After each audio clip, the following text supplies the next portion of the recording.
दोस्तों दोस्तों आज जिस स्टॉक की चर्चा करने वाला हूं उस स्टॉक का नाम आपको आपकी स्क्रीन पे दिख रहा होगा। स्टॉक का नाम है वैभव ग्लोबल लिमिटेड। अच्छा, वैभव ग्लोबल में दोस्तों वापस से बहुत ज़्यादा क्यूरियोसिटी कह लीजिए, कुछ ऐसे सवाल आ रहे हैं स्टॉक स्पेसिफिक के ऊपर, उसकी चर्चा करेंगे। प्लस अब ये जो आप कह सकते हैं गिरावट है, क्योंकि वैभव ग्लोबल अगर आप इस पूरे 3 से 5 साल में आप अगर कुछ 2-4 मोमेंट अगर हटा दें, जो एक काफ़ी बीच में एक स्पाइक देता रहता है ये, उसके बावजूद स्टॉक ने कभी भी, मैं कहूँगा, अपने निवेशकों को पैसा बना के नहीं दिया।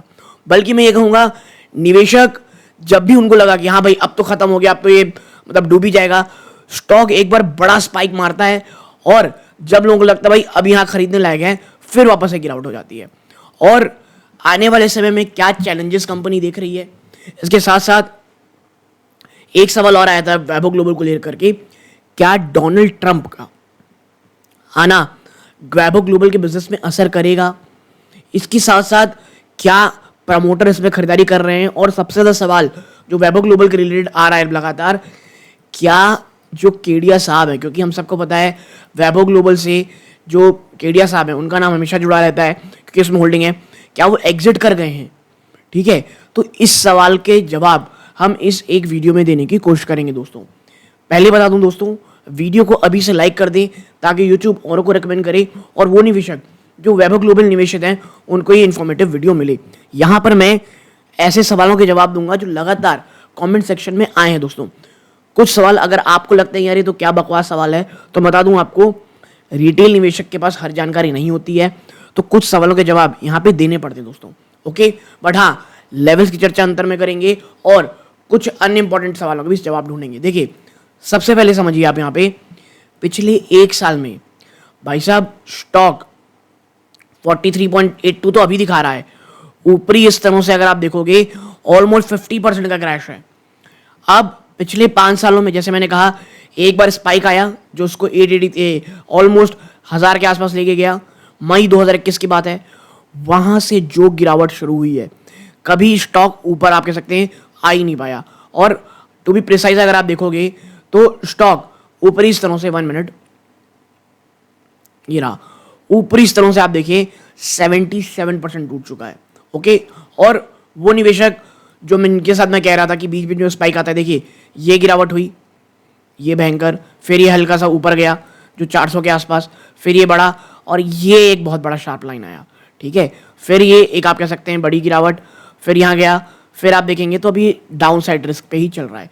बीच बीच में ये देखिए ये एक और तेज़ी नीचे, यहाँ सपोर्ट 400 के बाद फिर एक तेज़ी, फिर ये गिरावट, फिर ये बड़ी तेज़ी। तो मैंने कहा ना, पिछले 5 साल में 2 या 3 ऐसा समय आया है जब स्टॉक आपको एग्जिट का समय दिया है, लेकिन उसके बाद जो गिरावट आई वो पिछली लो से भी ज़्यादा लो था।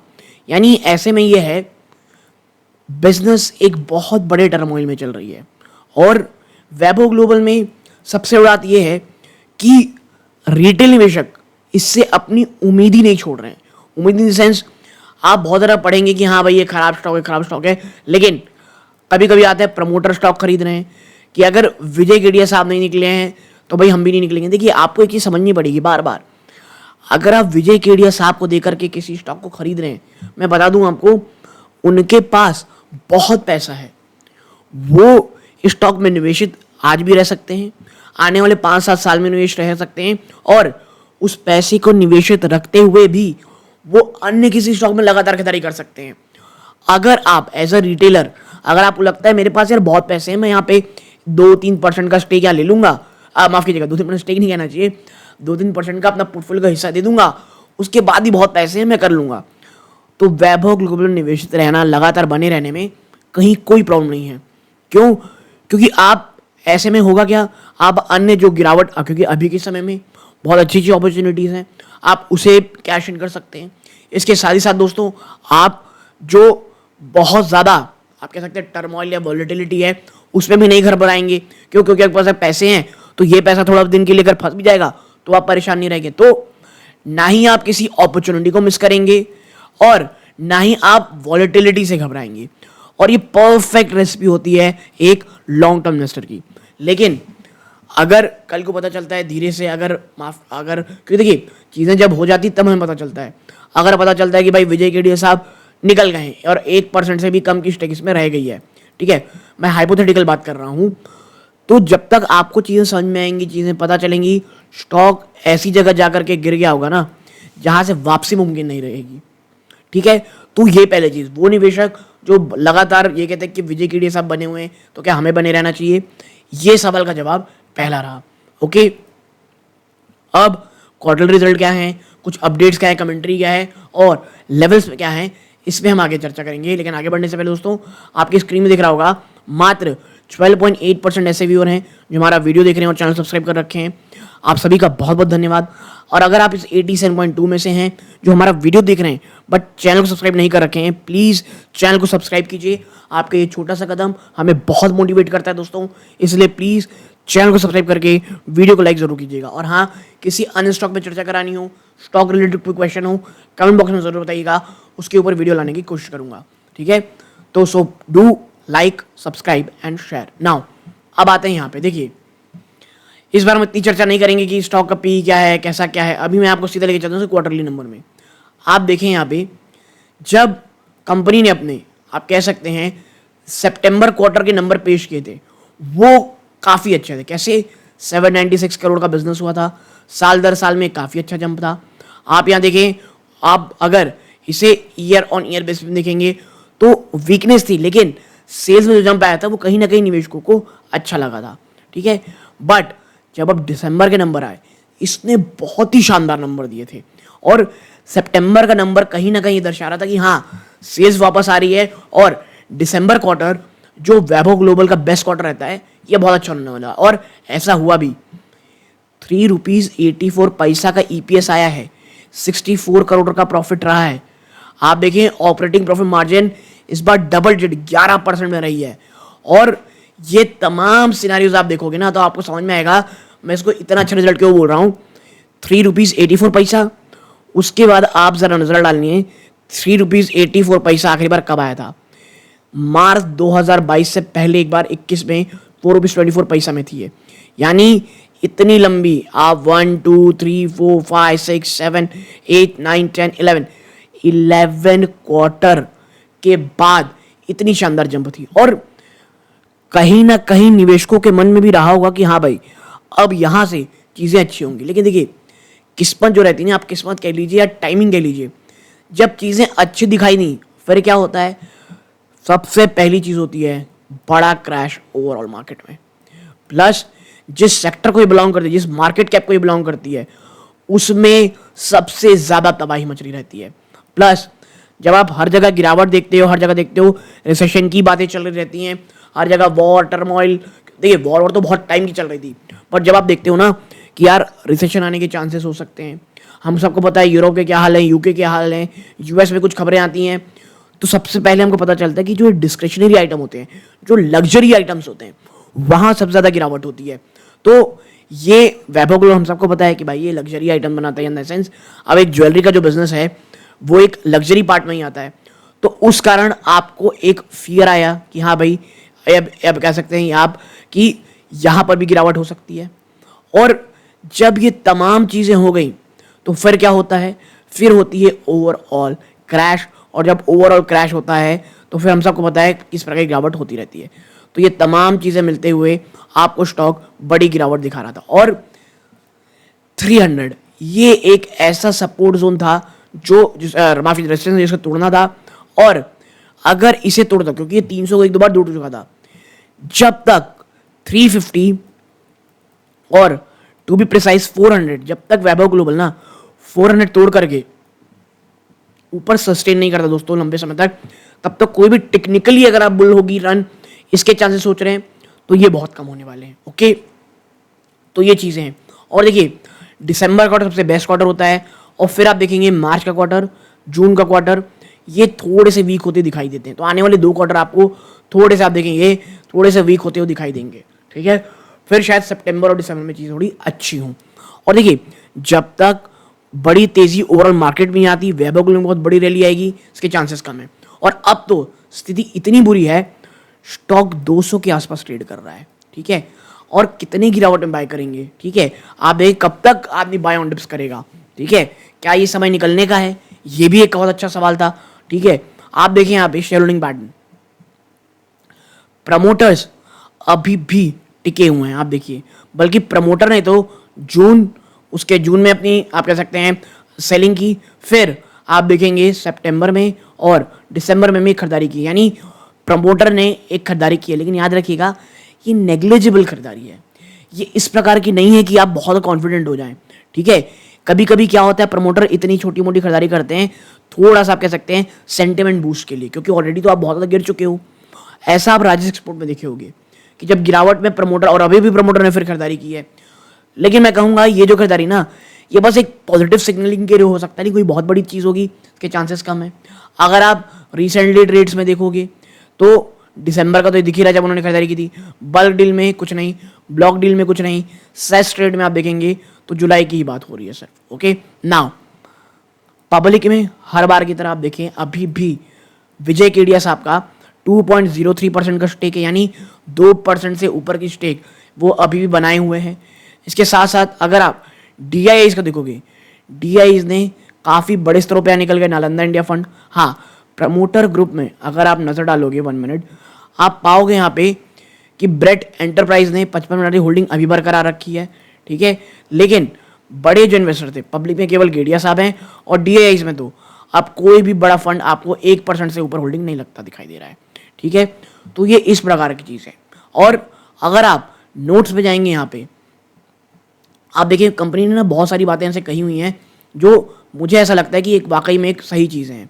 देखिए कंपनी कह रही है कि भाई highest ever quarterly sale 970 crore ने अचीव की है, 10% का ईयर ऑन ईयर ग्रोथ है। आने वाले दिसंबर में अगर स्टॉक 1000 करोड़ के सेल्स को पार कर जाता है ना दोस्तों, आप देखेंगे कि जो बहुत दिनों से एक तेजी की गिरावट रुकी हुई थी उस पर आपको बढ़ोतरी होगी। सबसे बड़ा अपडेट जो मैं यहाँ देखना चाहता था वो है जर्मनी का। तो देखिए पॉजिटिव न्यूज़ क्या आ रही है, जर्मन का जो ऑपरेशन है वो ब्रेक इवन हो गया है एबिटा लेवल में, ठीक है। और आने वाले सब देखेंगे कि नेट प्रॉफिटेबिलिटी वहाँ दिखती दिखाई देगी। आइडियल वर्ल्ड एक्वायर्ड बिजनेस अब ये प्रॉफिटेबल टर्न हो गया थर्ड क्वार्टर में इन 2023 जिस प्रकार एक्सपेक्टेशन किया जा रहा था। इसके साथ ही साथ lab grown diamond contribute 8.9% of quarterly sales. जी हाँ, वैभव ग्लोबल में लैब ग्रोन डायमंड की भी आप डिमांड बढ़ती दिखाई दे रही है और 8.9% का जंप है। तो जो निवेशक लैब ग्रोन डायमंड से पूछते क्या लैब ग्रोन डायमंड आप कह सकते हैं इसकी पूरी दिशा बदलेगा या लैब ग्रोन डायमंड रैली लेके आएगा, तो देखिए ये कह पाना मुश्किल है, लेकिन हाँ यहाँ से चीज़ें होती दिखाई दे रही हैं।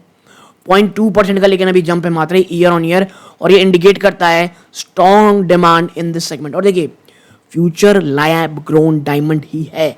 जी हाँ, lab grown diamond is the future. और अगर धीरे ही चाहिए अगर कंपनी आपको बढ़ती दिखाई देगी तो एक काफ़ी अच्छी तेज़ी आपको यहाँ होती दिखाई दे सकती है, ठीक है। कंपनी की जो 4R स्ट्रैटेजी है, वाइड रीच, नए कस्टमर जो लगातार एक्वायर करना, कस्टमर को वापस जो ऑलरेडी जुड़ चुके हैं उनको वापस से लेना टेंशन, और रिपीट परचेस, ठीक है, ये काफ़ी पॉजिटिव रिजल्ट दे रही है। और जो यूनिक कस्टमर बेस है वो 30% जम किया ईयर ऑन ईयर टेक्नोलॉजी 6,98,000, ठीक है। अब देखिए कंपनी का वैभव ग्लोबल का मेन मार्केट क्या है, आप कह सकते हैं यूके है और US है। कंपनी के अन्य भी हैं, यूरोप में भी कंपनी आ रही है और स्पेसिफिकली जर्मनी मेहनत कर रही है, लेकिन अभी वो उतना ज़्यादा नहीं है। तो देखिए US में रेवेन्यू में 3.6% ईयर ऑन ईयर जंप है क्योंकि बहुत ज़बरदस्त स्ट्रॉन्ग डिमांड रही थी फेस्टिव इस बार US में। यूके की रेवेन्यू में 6.5% जंप है, और जो आइडियल वर्ल्ड इन्होंने जो खरीदारी की थी कंपनी की वो काफ़ी अच्छा कंट्रीब्यूट कर रही है। जर्मन बल्कि बहुत ज़बरदस्त जंप दिखा रहा है 30.7% ईयर ऑन रेवेन्यू ग्रोथ का, और एक्सपेक्टेशन ये है कि यहाँ पे पॉजिटिव मोमेंटम लगातार जारी रहेगा और Q4 25 और उसके आगे पर भी। नाउ क्या है सस्टेनेबिलिटी इनिशिएटिव, क्या है सस्टेनेबिलिटी इनिशिएटिव्स, कंपनी ने क्या माइलस्टोन अचीव किया है 97 मिलियन मील्स का चिल्ड्रन को, ठीक है, थ्रू योर परचेज, ठीक है। तो ये तमाम चीज़ें हैं। अच्छा परफॉर्मेंस आपको पता होना चाहिए, आज भी वैभव ग्लोबल, देखिए कई लोग ने इसके क्रिटिक बहुत ज़्यादा हैं कि भाई आप सिर्फ टीवी चैनल क्यों चल रहे हो, तो बहुत पुराना मीडियम हो गया। लेकिन देखिए टीवी रेवेन्यू अब 547 करोड़ टच कर चुका है, जबकि डिजिटल रेवेन्यू ये 380 करोड़ में अब जो डिजिटल सेल है वो 40% कंट्रीब्यूट करती है B2C रेवेन्यू का। यानी कंपनी ट्रेडिशनल के साथ साथ डिजिटल में भी अच्छा काम कर रही है। बजट पे EMI option accounted for 38% B2C revenue, और ये कस्टमर कन्वीनियंस को दिखाता है, यानी EMI का भी ऑप्शन दिया जा रहा है। हाँ, चैलेंजेस आउटलुक क्या है इस कंपनी के? देखिए, सबसे पहले कंपनी क्या कहती है, मैनेजमेंट अभी भी कॉशियस है। जो मैक्रो इकोनॉमिक ट्रेंड दिख रहे हैं, स्पेशली जो म्यूटेड कंज्यूमर सेंटिमेंट है ना यूके और यूरोप में, अब अगर वॉर रुकती है, यूरोप थोड़ा नॉर्मलेंसी की तरफ जाता है, Vaibhav global it will be one of the biggest beneficiary. ठीक है, अच्छा एक और एड्रेस कर लेते हैं, क्या डोनाल्ड ट्रंप की वजह से वैभव को कुछ असर होगा? देखिए, मेरा मानना है नहीं होगा। जी हाँ, क्यों? क्योंकि वैभव ग्लोबल जिस प्रकार के काम कर रहा है या जिस प्रकार की चीज़ें करता है, मुझे लगता है यूएस गवर्नमेंट उतनी ज़्यादा नज़र उसकी उसमें नहीं है दोस्तों, जिस बिजनेस में वो है। ठीक है, हाँ, अब लैब ग्रोन डायमंड को लेकर के अगर कुछ अलग ही नीति हो जाए, जो मुझे मतलब आप कह सकते हैं एक ही सेक्टर है लैब ग्रोन डायमंड, जो बहुत ज़्यादा बड़ा सिग्निफिकेंट रेवेन्यू सोर्स तो नहीं है, लेकिन हाँ 8.9% है, अगर वहाँ पे कुछ दिक्कत आती है तो हो सकता है इशू, बट मोर और लेस डोनाल्ड ट्रंप कुछ असर करेंगे ऐसा मुझे नहीं लगता। ठीक है, आप देखें गाइडेंस जो फाइनेंस 25 के रेवेन्यू की है वो 12% किया गया है। क्यों? क्योंकि मार्केट कंडीशन अभी ऐसी है, और एक्सपेक्ट ये किया जा रहा है कि अल्टरनेट ट्रेन रेवेन्यू ग्रोथ आपको 2026 के बाद यानी फाइनेंशियल ईयर 2026 के बाद ही आपको जो ये टीन आप कह सकते हैं 14, 15, 13, 18, 19 इस अगर लेवल में अगर आप इस रेंज में देखना चाहते हैं किस चीज़ का रेवेन्यू ग्रोथ का, तो तभी देखने को मिलेगा। कंपनी लगातार फोकस ऑपरेटिंग एफिशिएंसीज और डिजिटल ट्रांसफॉर्मेशन में कर रही है और इंगेज एंड सेल्स में दोस्तों। ओके, और कंपनी ने डिविडेंड दिया है विच इज वेरी ग्रेट। यानी देखिए ओवरऑल ना प्रॉब्लम ये है कि सेक्टर इश्यूज चल रहे हैं, प्लस आपकी जो मार्केट कैप है आप जरा नजर डालिए, आप 3,600 आप 3,668 करोड़ की मार्केट कैप है, आप एक स्मॉल कैप कंपनी हो, और जिस प्रकार की गिरावट हो रही है स्मॉल कैप जिस तरह से बैश किया जा रहा है, ब्लड बाथ चल रहा है स्मॉल कैप में। ठीक है, पिछले लंबे समय से अगर आपको ऐसा लगता है कि वैभव ग्लोबल इसके विपरीत भागेगा, तो ऐसा बिल्कुल नहीं होने वाला। और आप समझिए इस प्रकार की जब आप छोटी सी कंपनी में करते हैं प्रॉब्लम यही होती है, भले ही आप अब तक का सबसे बड़ा हाईएस्ट क्वार्टरली रेवेन्यू शो कर दें, बट मार्केट सेंटिमेंट खराब है, गिरावट है, आपको देखना ही पड़ेगा। ओके, अब अगर आप लेवल्स देखेंगे यहाँ पे, तो देखिए आप यहाँ पर पाओगे 1 मिनट, आप यहाँ पाओगे bearish, moving average bearish, technical indicator bearish, moving average crossover bearish. और वैभव ग्लोबल में अगर आप अभी सोच रहे हैं कि शॉर्ट टू मिड टर्म में कुछ बहुत अच्छे रिटर्न आ जाएंगे, चांसेस कम है। देखिए टू बी फ्रैंक चांसेस कम है, बल्कि डाउनवर्ड साइड बचा के रखें, मेरा यही मानना है। आप देखें 230 पिवट पॉइंट तो बहुत बुरी तरह टूटा है, 190.97 17 स्पेशली 200, भाई साहब 200 रुपये नहीं टूटना चाहिए। अगर 200 रुपये टूट करके नीचे जाता है तो फिर इश्यूज होंगी, तो फिर प्रॉब्लम्स आपको देखने को मिलेंगी। तो 200 का लेवल देखने को, देखिए वैभव ग्लोबल जैसे ही 300 तोड़ा था वो बहुत बड़ा साइकोलॉजिकल सपोर्ट एवरीथिंग, और 300 के बाद 290 को जिसने उसने तोड़ा, फिर जो गिरावट शुरू हुई 1% थी। ठीक है, आप देखिए फिर से 172 देन 132 रुपीज़। फिबोनाची सीरीज में आप देखिए इस प्रकार के लेवल है, 213 ये टूट चुका, 197 बचा है, देन 172। अभी ट्रेंड बहुत बेरिश है, ये आपको ज़रूर समझना पड़ेगा। ओके, और 200 सिंपल मूविंग एवरेज आप देखोगे तो वो 175 है, इसमें भी हमारी नज़र होनी चाहिए दोस्तों। तो मुझे ऐसा लगता है ओवरऑल वैभव ग्लोबल को लेकर के बहुत सारे इश्यूज, बहुत सारी चीज़ें हम डिस्कस ऑलरेडी कर चुके होंगे। अन्य स्टॉक में चर्चा करानी हो कमेंट बॉक्स बताइएगा। यहाँ तक जुड़े रहे बहुत बहुत धन्यवाद। ये इस वीडियो का अंत है। जय हिंद।